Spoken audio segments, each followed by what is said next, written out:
Good morning, all of you. Myself, Mahmood Asad. I will teach you mathematics of the class 8th.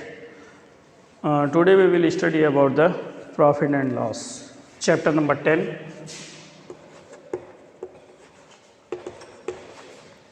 Profit and loss. Students, हमें profit कब होता है, loss कब होता है, इसमें दो चीज़ें आती हैं।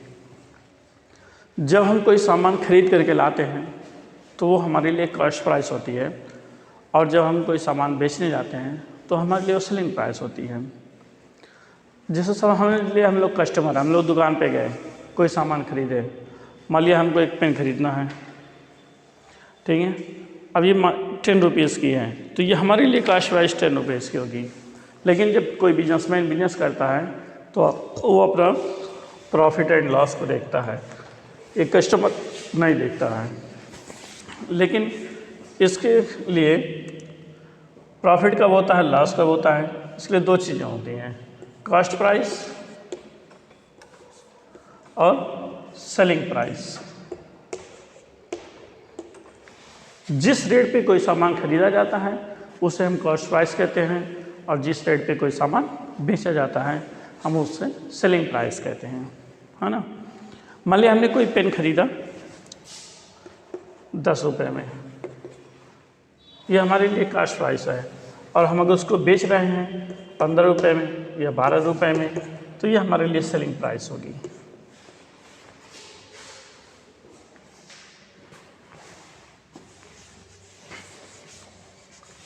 अब यहाँ पे देखेंगे हमें प्रॉफिट कब होता है, लॉस कब होता है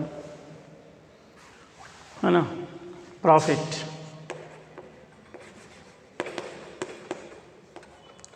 प्रॉफिट हमें तभी होगा जैसे हम कोई सामान कम में खरीद के लाएं, ज़्यादा में बेचें। कम में खरीद के लाते हैं और अगर ज़्यादा में बेचते हैं तो हमें प्रॉफिट होगा। तो कितना प्रॉफिट होगा, प्रॉफिट को निकालने के लिए selling price minus cost price, है ना। और लॉस कब होता है, लॉस तब होगा जब हम खरीदेंगे ज़्यादा में, बेचेंगे कम में, है ना। यानी selling cost price greater than selling price. तो हमें यहाँ होगा cost price minus selling price. तब लॉस निकालने के लिए हम क्या करते हैं, कॉस्ट प्राइस में से सेलिंग प्राइस को माइनस करते हैं। और यहाँ पे क्या होगा, सेलिंग प्राइस ज़्यादा होनी चाहिए, ग्रेटर होनी चाहिए, है ना, इस कंडीशन में। अब देखिए प्रॉफिट परसेंट निकालने के लिए कभी कभी बोलेगा प्रॉफिट परसेंट, तो ये हो जाएगा प्रॉफिट अपॉन CP यानी कॉस्ट प्राइस इंटू 100%। अगर यही कहता है loss percent equal to loss upon cost price into 100%।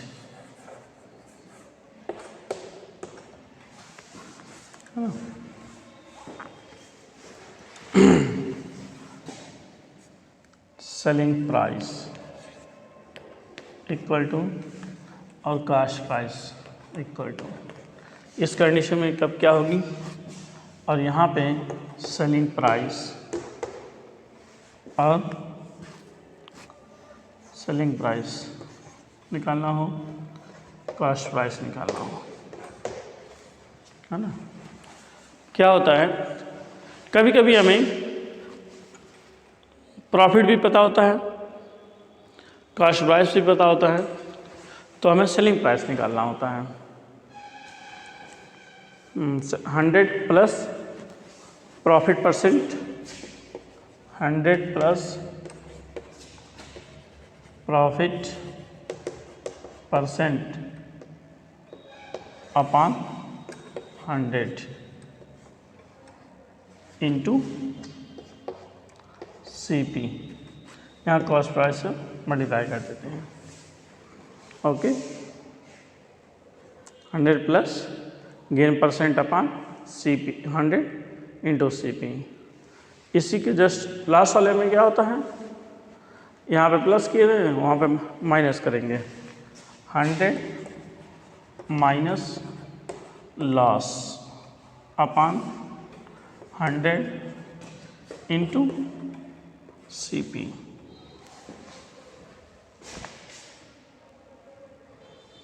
Okay, अब यहाँ पे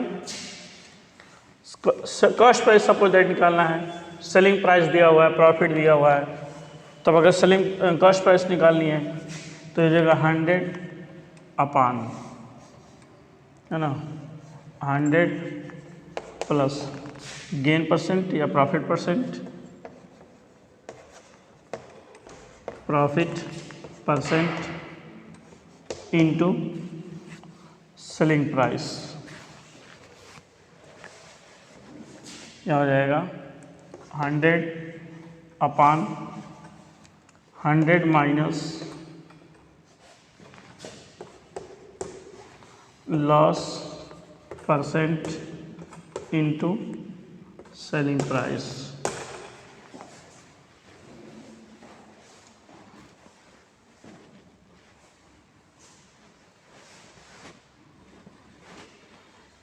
ओके स्टूडेंट, नोटिस फार्मूलाज, इन सब के फार्मूला की मदद से आप बहुत सारे क्वेश्चन को सॉल्व कर सकते हैं।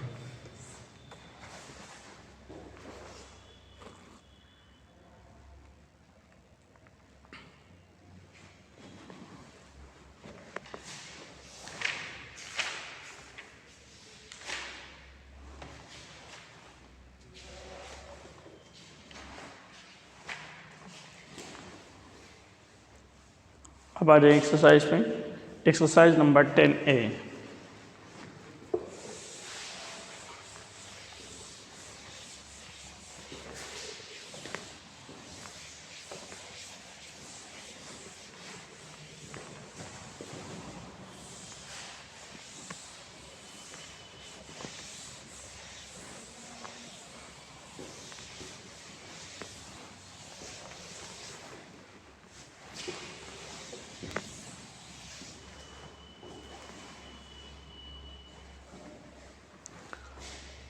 क्वेश्चन फर्स्ट, सेकंड, थर्ड, ये आपको डायरेक्ट फार्मूले में रख देना है। फाइंड द गेन और लॉस परसेंट, कब गेन हो रहा है कब लॉस हो रहा है आपको पता है। जब कास्ट प्राइस कम होगी, सेलिंग प्राइस ज़्यादा होगी तब गेन होगा, और जब कास्ट प्राइस ज़्यादा होगी, सेलिंग प्राइस कम होगी तो लॉस होगा। तो उसी हिसाब से एक क्वेश्चन देखिए, C P equal to ₹620। Question number first, CP equal to ₹620 and selling price equal to 730। अब यहाँ पे देख रहे हैं कि कॉस्ट प्राइस 620 है, सेलिंग प्राइस 730 है। अब हमको पता है कि सेलिंग प्राइस ज़्यादा है कास्ट प्राइस से, इसलिए क्या होगा, प्रॉफिट होगा। Selling price minus cost price, profit equal to selling price 713 minus 620 equal to 3 minus 0 equal to 3, 11 minus 2 equal to 9, 93 का प्रॉफिट हो गया। प्रॉफिट परसेंट परसेंट पूछ रहा है, तो यहाँ पे हम निकालेंगे profit percent equal to profit upon CP into 100%, है ना। अब इसके में यहाँ पे इसकी वैल्यू पुट कर देंगे, प्रॉफिट इक्वल टू 93, CP कितनी है 620 इंटू 100%। इसको सॉल्व कर लीजिए, एक 0 0 से कैंसिल हो जाएगा, 62। इसको सॉल्व कर लीजिए, 3 6 3 से कटेगा नहीं, ये कट जाएगा मान लिया 2 से, 2 5 जा 10, 2 3 जा 6, 2 1 जा 2, 31 हो जाएगा। 5 3 जा 15, 5 9 जा 45, 1 46 अपॉन 31%। इसको मिक्स में चेंज कर सकते हैं, है ना।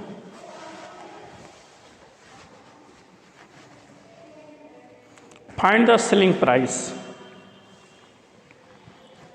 अब हमको सेलिंग प्राइस निकालने के लिए कह रहा है।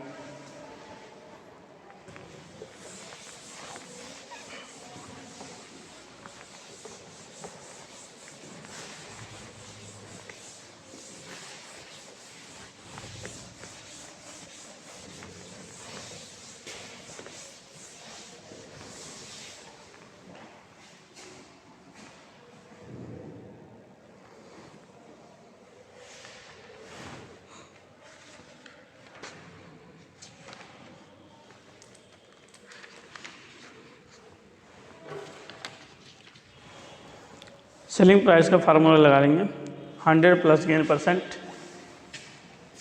सेलिंग प्राइस का फार्मूला लगाएंगे 100 plus gain percent upon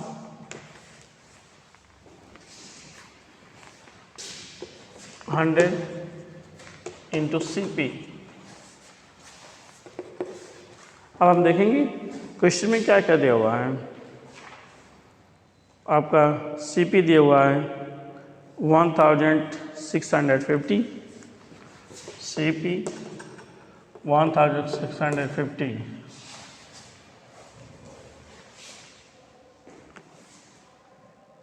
gain equal to 4%, gain equal to 4%। अब यहाँ पे फार्मूले में रख देंगे 100 प्लस गेन परसेंट 4 है अपॉन 100 इंटू CP 1650, ये हो जाएगा हमारा 104 अपॉन 100 इंटू 1650। अब यहाँ पे इसको सॉल्व कर लेंगे, 0 0 कैंसिल,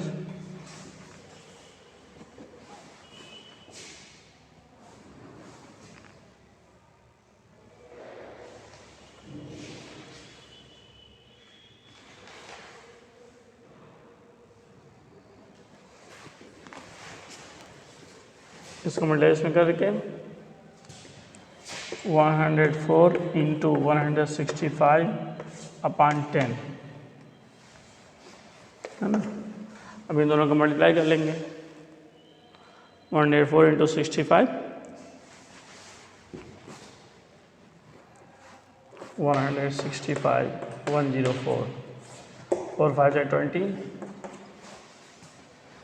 4 5 है 20, 4 6 जा 24, 2 26, 4 1 जा 4 2 6, 0 0, 1 5 जा 5, 1 6 जा 6, 1 1 जा 1, 0 6 6 5 11 7 1,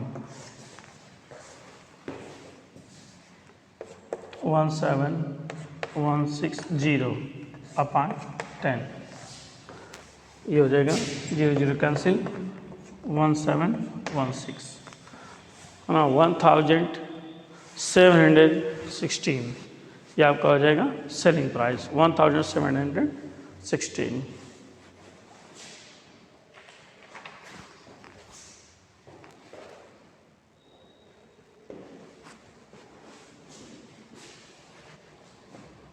next find the cost price. मान लें कि आपको कॉस्ट प्राइस निकालनी है, सेलिंग प्राइस और प्रॉफिट या लॉस वगैरह दिया रहेगा।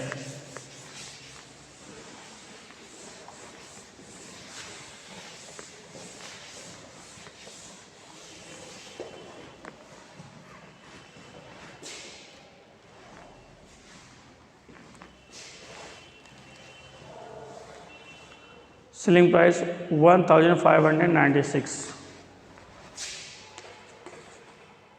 Selling price 1596. Gain equal to 12%.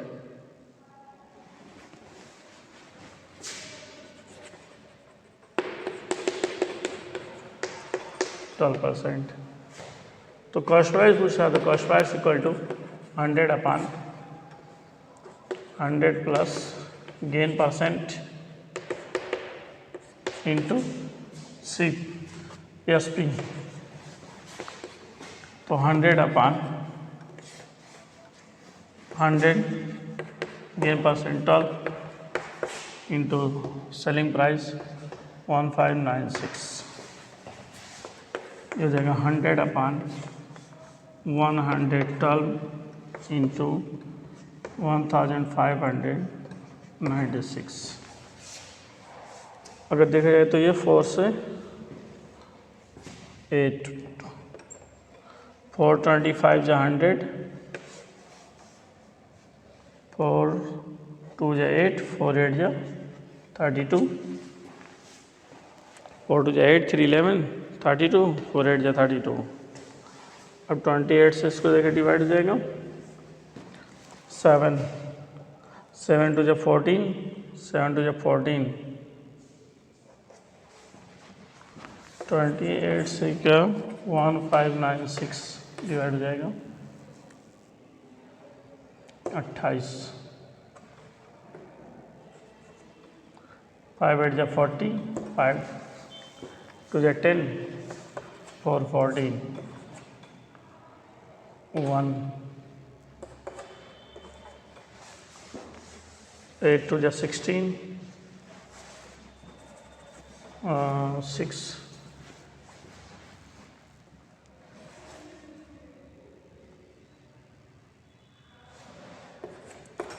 7 8 जा 56, 7 2 जा 14 5 19. ये हो जाएगा, कट जाएगा, आ जाएगा 57. तो इक्वल टू 25 इंटू 57. अब 57 में 25 को मल्टीप्लाई कर देंगे. हाँ, 5 7 जा 35, 5 7 जा 35, 5 5 25, 3 28, 2 7 जा 14, 2 7 जा 14 115, 2 7 जा 14 1 बचा, 2 5 10 1 11,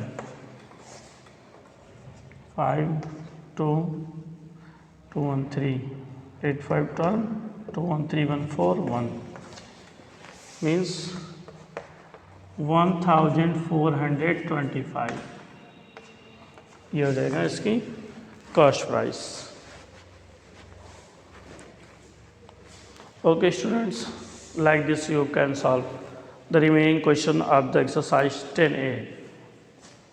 Okay, bye.